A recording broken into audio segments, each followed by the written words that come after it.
So this is property 7. It's called the power property of logarithms.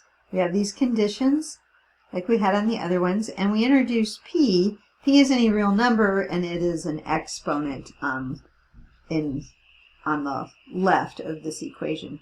So it says if you've got an exponent up here, and it doesn't matter what a is and m is, they're not the same or anything, but that exponent, that power, comes down in front. Oops, down in front. And so it equals p times log a base a of m. So if I have something like log base a of 2 to the 5th, then I can bring that 5 down in front and make it 5 times log base a of 2. Okay? So that's the property. If you think about multiplying, that's easier to do with two numbers than raising a number to an exponent, especially if it's like a tricky number. And so logarithms were used sometimes to do calculations easier, back before we had calculators that would do a lot for us. But we still use the properties. Okay.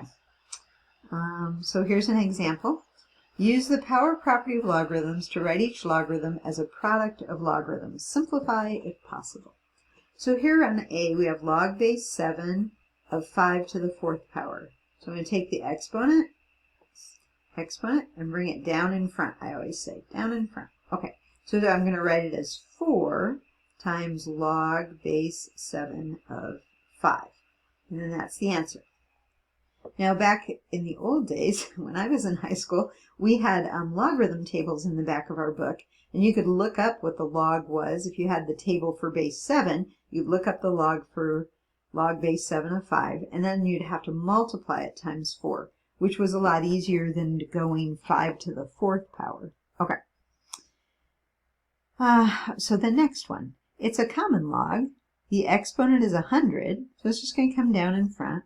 100 times log base x, or log of x. The base is 10. Okay, so 100 times log of x. We don't know what x is, so we're done with this. It doesn't simplify. So, okay.